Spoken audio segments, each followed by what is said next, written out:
Welcome back to the Patel ji learning zone. Friends, आज हम लोग सेक्शन एफ करेंगे और आज के लेक्चर में ही हम इस चैप्टर को फिनिश कर देंगे। यस, मोस्ट प्रॉबेबली आज के लेक्चर में इस चैप्टर को हम फिनिश कर देंगे अगर आप लोगों का साथ रहा तो। दैट मीन्स आप लोग अगर जितना होमवर्क दो उतना कर लोगे तो। बस एक ही दिन की तो बात है, एक ही दिन तो होमवर्क मिलता है। ऐसे तो मैं रोज़ रोज़ होमवर्क देती नहीं हूँ, तो यस आप ही के लिए है। और यस, मैं आपको पूरा होमवर्क दे के छूट नहीं रही हूँ, सभी सम्स को एक्सप्लेन कर रही हूँ कि इसमें क्या है, कैसे क्यों करना है, सब कुछ एक्सप्लेन कर रही हूँ। सो वीडियो को एंड तक देखना मत भूलना, ठीक है। Let's get started. Question number 1। So friends, question number 1 के अंदर क्या करना है आप लोग रीड करिए। सेक्शन एफ है ये। Question number 1. The data about the marks scored by 55 students from a school are given below. Marks के बारे में डेटा है, मतलब जो भी आंसर आएगा पीछे मार्क्स तो लगाना है। अच्छा, मार्क्स के लिए आपको दिया हुआ है 0 to 10, 10 to 20, 20 to 30, 30 to 40, 40 to 50, 50 to 60, 60 to 70। क्या बोल दिया। नंबर ऑफ स्टूडेंट्स दिए है, फ्रीक्वेंसीज दी हुई है। अच्छा, पूछा क्या है वो थोड़ा टेढ़ा तरीका है। देखिए, if 30% students fail in the examination, what are the passing marks? 2. If top 5 students are to be selected for scholarship, find the lowest marks. देखिए exactly find क्या करना है, थोड़ा मैं आपको अच्छे से थोड़ा पिक्चर के साथ बताती हूँ तो मज़ा आएगा। ये स्टूडेंट्स के मार्क्स हैं, राइट। तो ये कुछ इस तरीके से होंगे, राइट, लाइक अ माउंटेन।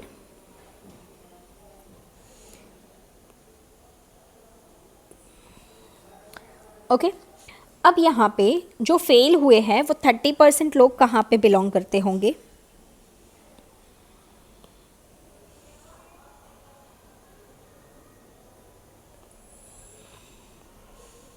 यहाँ पे कहीं पे, राइट।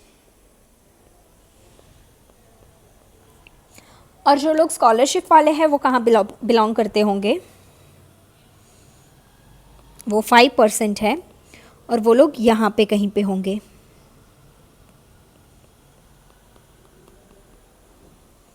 यस और नो? यस। सो बेसिकली हम लोगों को फाइंड क्या करना है, ये 30% वालों के लिए पासिंग मार्क्स वो कहाँ पे होंगे बताओ, इस पॉइंट पे या इस पॉइंट पे? ऑब्वियसली ये वाले पॉइंट पे होगा, तो हमें ये फाइंड करना है। और ये क्या है, या आप इसको P30 बोलो या इसको D3 बोलो, समझ गए? ओके। और हमको इसके लोएस्ट मार्क्स चाहिए। लोएस्ट मार्क्स मतलब इस पॉइंट पे होंगे या इस पॉइंट पे? ऑब्वियसली ये वाले पॉइंट पे होंगे, क्योंकि ये वाले पॉइंट पे तो हाईएस्ट मार्क है। तो यहाँ पे क्या मिलेगा हमें? P95, ठीक है, क्योंकि ये 5% है, ये 5% है। तो बाकी के जो बचे वो क्या है, ये सारे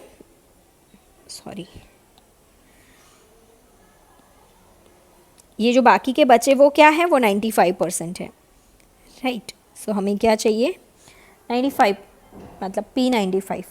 क्लियर? सो आप चाहे P30 D3 फाइंड कर लो, या नहीं P30 या D3 करो एंड ये P95 फाइंड करो। इन दोनों में कोई एक करना है और इसमें से तो कोई ऑप्शन ही नहीं है, वो एक ही अकेला है तो वो करना है, राइट। तो कर लोगे या मैं करा दूँ? ईजी है, वैसे हो जाएगा ना बेटा। चलो मैं एक सम करा देती हूँ। नहीं हो जाएगा, क्योंकि इसमें ना ऐसा है, ये एक्सक्लूसिव टाइप का है तो आप कर लोगे। पीछे इंक्लूसिव टाइप के जो सम्स हैं वो मुझे कराने पड़ेंगे, फिर अननेसेसरी वीडियो लॉन्ग हो जाएगा, मज़ा नहीं आएगा, आप लोग मोनोटोनस होंगे। कराऊंगी तो भी बीच में से आप लोग कट करके आगे चले जाओगे, ऐसा नहीं करना। Let's move to the next question, that is question number 2।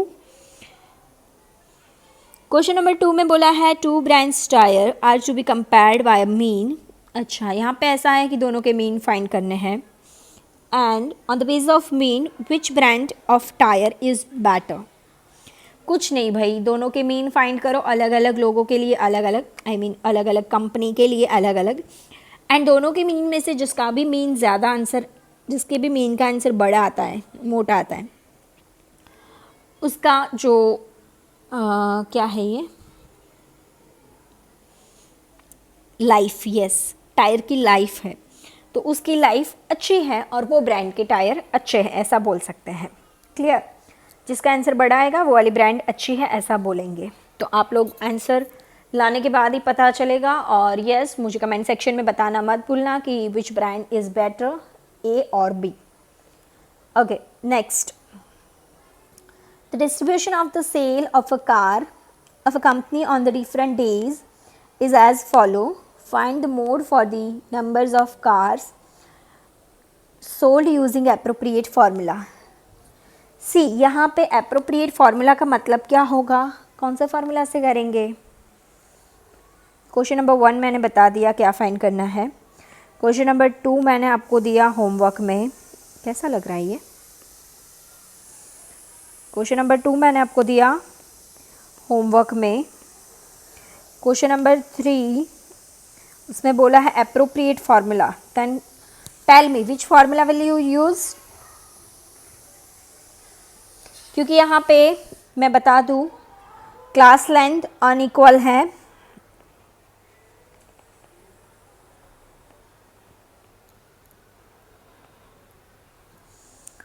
And frequency तो है एक, मतलब हाईएस्ट फ्रीक्वेंसी एक ही बार है, बट क्लास लेंथ अनइक्वल है, एंड दैट इज़ वाई अपने जो इसका एम्पिरिकल फार्मूला है वो यूज़ करेंगे। एंड एम्पिरिकल फार्मूला आप लोगों को मुझे कमेंट सेक्शन में बताना है कि कौन सा है। Clear? And yes, obviously homework में है ये question number 3। Then question number 4 में आप लोगों को मीन एंड मीडियन फाइंड करना है। अगेन बहुत इजी वाला है एंड एक्सक्लूसिव टाइप के हैं दोनों ही, मतलब mean and median find out करने के लिए डेटा एक ही है, और एक्सक्लूसिव टाइप का है तो मतलब आपको जो भी डेटा दिया हुआ है एज इट इज़ ही आपको लगाना है, तो ईजी है, you can do it, right. Question number 4 भी होमवर्क में, नहीं मैं कराने वाली हूँ, आगे के कुछ सम्स में कराऊंगी, आप लोग जाना मत, ठीक है, कहीं मत जाना। क्वेश्चन नंबर 4 होमवर्क में।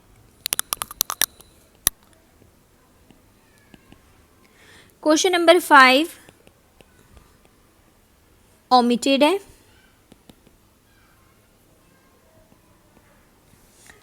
एंड क्यों ओमिटेड है बताइए आपको, क्योंकि वो मोड बाय ग्राफिकल मेथड है, मोड बाय ग्राफिकल मेथड हमको नहीं करनी है एक भी।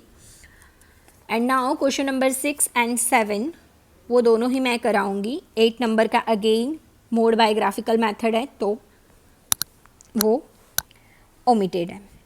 क्वेश्चन नंबर 6 एंड 7 यस मैं 2 कराऊंगी, पक्का कराऊंगी बस। चलिए क्वेश्चन नंबर 6 स्टार्ट करते हैं।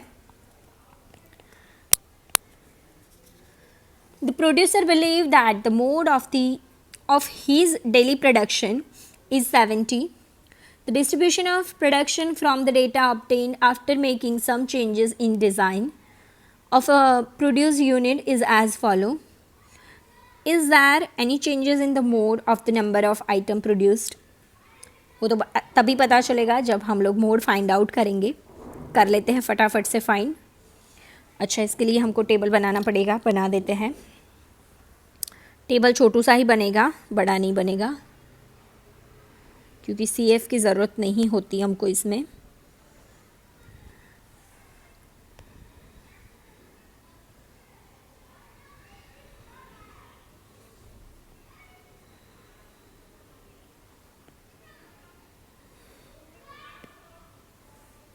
Number of units and number of days.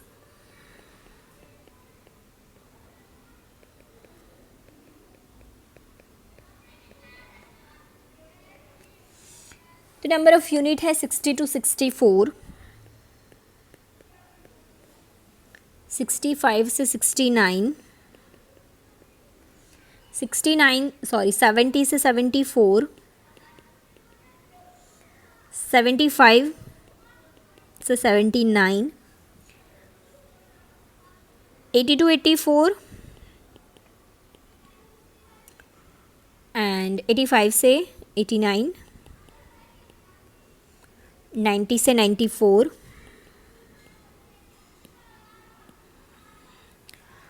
And frequency है 5, 7, 10, 8, 5, 3, 2. So FM,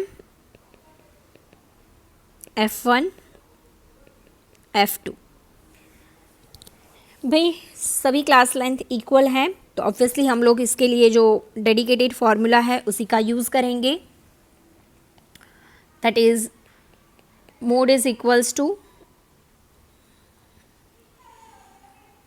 L plus FM minus F1 upon 2FM minus F1 F2 into C. चलिए जी, FM का lower boundary point that is 70, but C again this is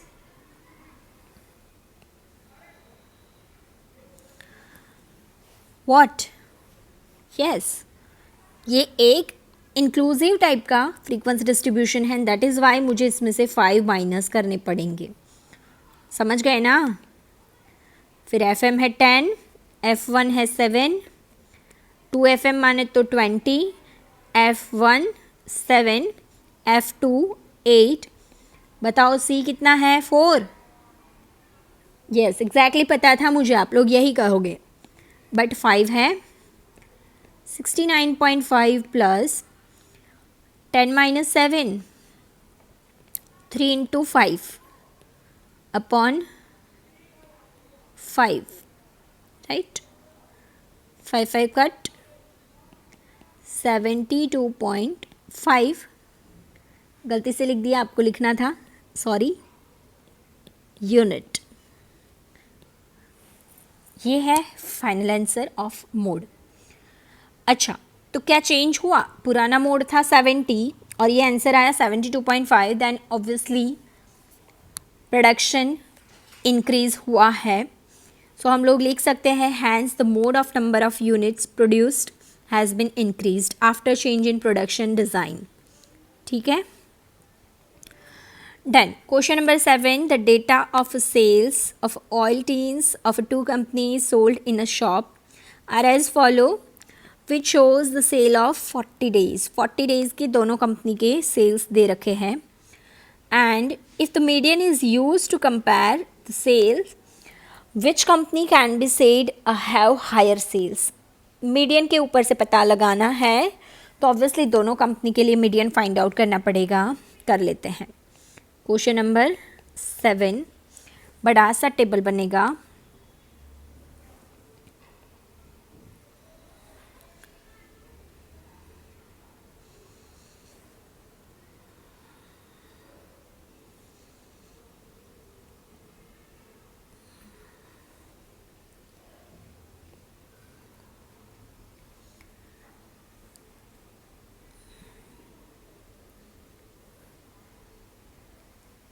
कहाँ चली गई? हाँ इधर रहो ना.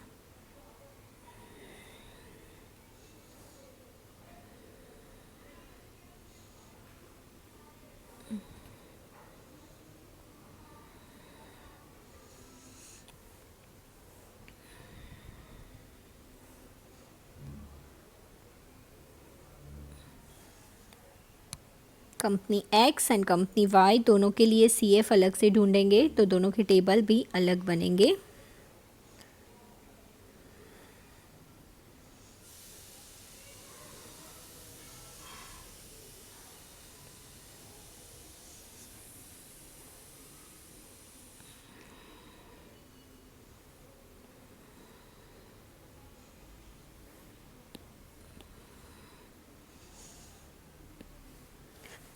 ओके जी, तो नंबर ऑफ ऑयल टीन्स,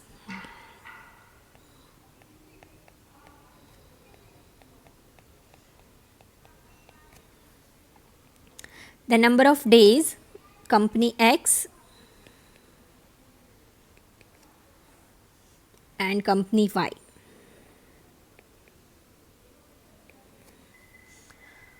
और नंबर ऑफ डेज दिए हुए हैं।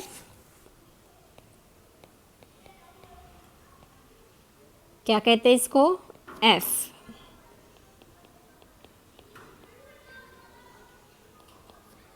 एंड सी एफ हमको दोनों की फाइंड करनी है। सो फर्स्ट ऑफ ऑल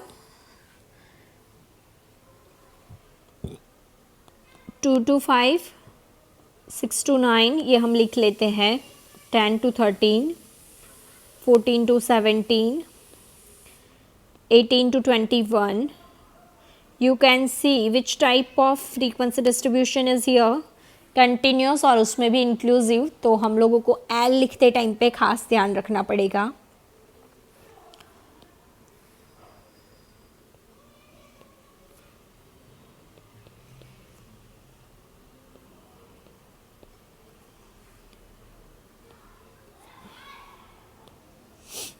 इसकी सी एफ क्यूमुलेटिव फ्रीक्वेंसी लिख लेते हैं 1, 4, 21, 30, 36, 40। एंड अब इसकी फ्रीक्वेंसी लिखते हैं 5, 9, 20, 3, 2, 1। 5 + 9 14, 34, 37, 39 एंड 40। दोनों के ही अलग अलग एम निकाल लेते हैं, बाद में पता चलेगा which company is better. So पहले M is equals to formula रखेंगे n/2th observation. n is equals to तो दोनों में ही 40 ही है, so 40/2th observation.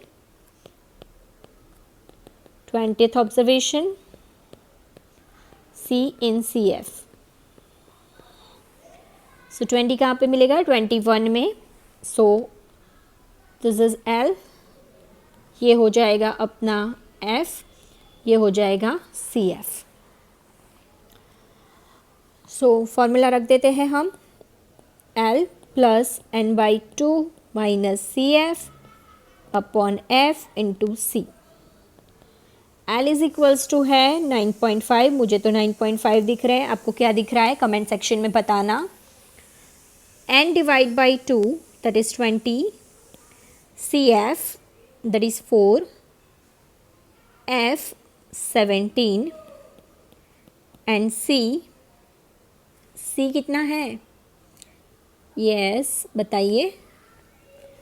Very good, 5 है ना? नहीं, हर एक में 5 नहीं होता, इसमें 4 है। 9.5, 20 में से 4 गया 16, 16 इंटू 4 64 होगा। 64 डिवाइड बाई 17 करोगे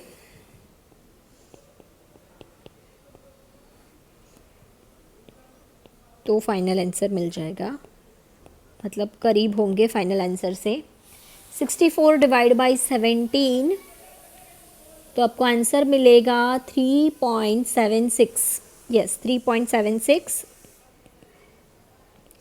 उसको 9.5 में ऐड करोगे तो आपको आंसर मिलेगा 13.26 यूनिट्स।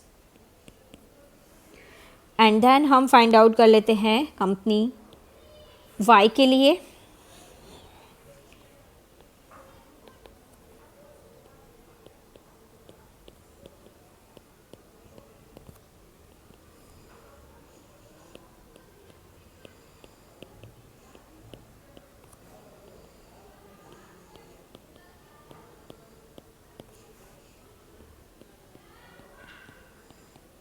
चलिए, इसमें 20th ऑब्जर्वेशन कहाँ मिलेगा? 34 में। सो ये हो जाएगा आपका F और ये हो जाएगा CF। L will be same,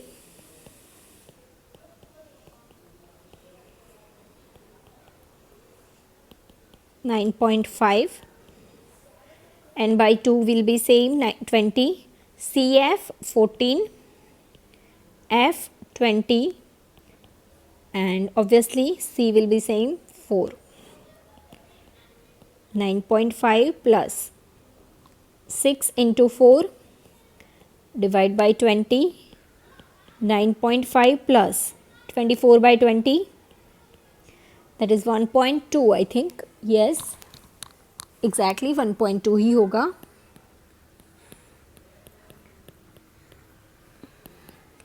add करके बताओ. 10.7 यूनिट्स. बताइए कौन सी कंपनी अच्छी है. Sale of company X is more than sale of company Y. तो हम लोगों को लिखना पड़ेगा. नीचे लिख देते हैं अच्छा सा कलर ढूंढ के. Yes, purple. Hence, sale of company X is more than sale of company Y. Clear friends? तो आज के लेक्चर के लिए इतना रखते हैं. बहुत ही खुश हूँ मैं. चैप्टर फिनिश हो गया हमारा.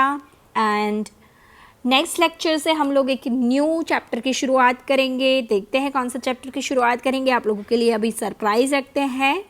Thanks for watching. जय हिंद, जय भारत. यस, वीडियो को लाइक करना मत भूलना. जितने भी आप लोगों को खुद से सम्स ट्राई करने के बोले हैं वो सभी सम्स के आंसर्स कमेंट सेक्शन में बताना मत भूलना. Bye bye, take care.